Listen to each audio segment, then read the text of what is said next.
Bharatiya Janata party जिंदाबाद। Bharatiya Janata party जिंदाबाद। तनु ठाकुर जिंदाबाद। यहाँ के हमारे कार्यकर्ता जिंदाबाद। एकमा वासी जिंदाबाद। बहुत बहुत धन्यवाद। नमस्कार, मैं हूं अमित कुमार और आप देखना शुरू कर दिए हैं सारण अब तक। केंद्र में भारतीय जनता पार्टी के 9 साल पूरा होने पर प्रबुद्ध वर्ग संघ का सम्मेलन किया गया। पार्टी के सफल 9 साल पूरे होने पर प्रबुद्ध वर्ग सम्मेलन किया गया। सम्मेलन का आयोजन एकमा में संगम विवाह भवन में आयोजित हुआ। सम्मेलन के मुख्य अतिथि केंद्रीय मंत्री शांतनु ठाकुर है और अपने संबोधन में भारतीय जनता पार्टी के 9 साल पूरे होने पर सरकार द्वारा वहीं सभा को संबोधित करते हुए महाराजगंज सांसद भारतीय जनता पार्टी के 9 साल पूरे होने पर अपने क्षेत्र से देश भर में सरकार को गिराने का काम किया।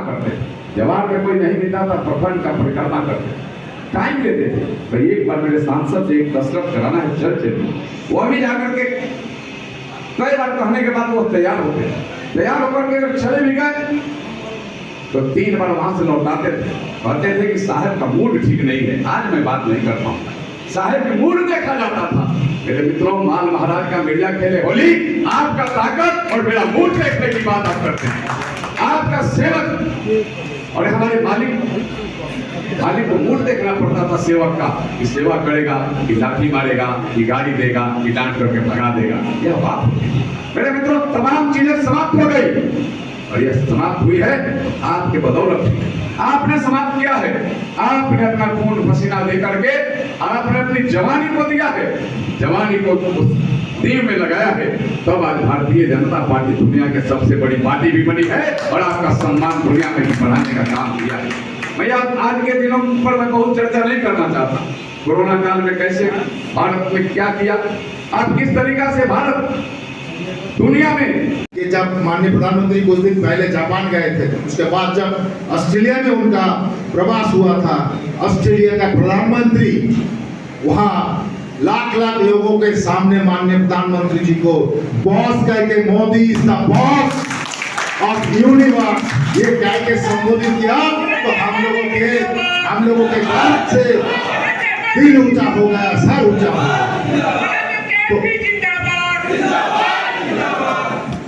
तो प्रोग्राम का मुख्य उद्देश्य जो है, पिछले 9 सालों में माननीय प्रधानमंत्री श्री नरेंद्र मोदी जी के नेतृत्व में जो काम पूरे भारतवर्ष में हुआ है, हमारा जो स्कीम्स जो लागू हुआ है, उसमें कितने सारे लोग लाभार्थी हुए हैं, कितने लोगों को बेनिफिट पूरा मिला है, इसका ही एक आकलन लेके हम लोग हमारे जहाँ सांसद लोग हैं वहाँ सारे मंत्री लोग पहुँच रहे हैं, क्योंकि आम आदमी को जानकारी मिलना। रेल हादसा पे जो मौत का आंकड़ा है, उसके बारे में ममता बनर्जी का कहना है कि मौत के आंकड़ा को केंद्र सरकार छुपा रही है और वहीं मृतक के आश्रितों को आज 2000 रुपये का नोट वो बांट रही हैं।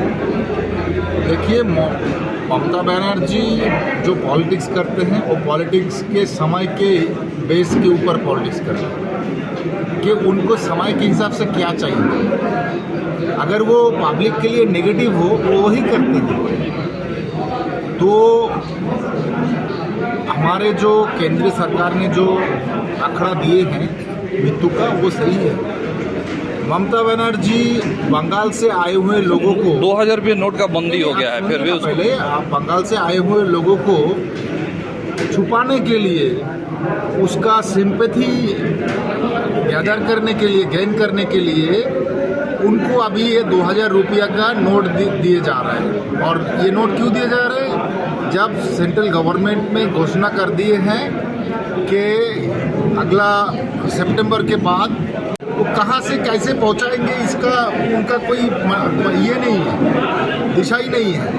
तो इसीलिए गरीब लोगों को 2 लाख का एक बंडल देके वो संतुष्टि कर रहे हैं लोगों को और लोगों के से सिंपैथी ले रहे हैं। लेकिन जो लोगों को दे रहे हैं वो लोग क्या ये 2 महीने के अंदर ये पूरा खर्च कर पाएंगे?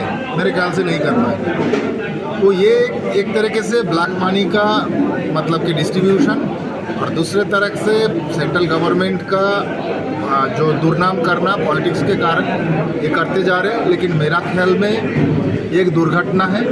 हम देखे हैं माननीय प्रधानमंत्री जी और माननीय रेल मंत्री जी ने मिलकर पूरा 50 घंटे से ज़्यादा समय वह माननीय रेल मंत्री जी ने देकर जैसे वो लाइन को फिर से चालू किए हैं, जैसे लोगों का ट्रेन का स्वागत कर रहे हैं, मेरे ख्याल से लगता नहीं है कि कोई तरफ से हमारे केंद्र में जो भारत सरकार ने काम किए हैं उसका पूरा का पूरा लाभ किस तरीका से जनता को मिला है, नीचे से गली गलियारे से लेकर के शहरों तक, उसकी विवेचना करने के लिए आज हमारे बीच में गांवों तक के पूर्ण विकास का काम जिस तरीका से नरेंद्र मोदी जी ने किया है उस पर एक चर्चा और उसको देखने के लिए जो यहाँ नहीं था, जो 14 के पहले सड़कें नहीं थी, बिजली नहीं था, आरओ भी नहीं था, पानी नहीं था, लोगों के पास समस्याएं थी। आज समस्याओं को निदान जो हुआ है उसको देखना और आगे भी उस समस्या को और मजबूती से आए नहीं इसके लिए प्रयास करना, यह ऐसा ही कार्यक्रम पूरे क्षेत्र में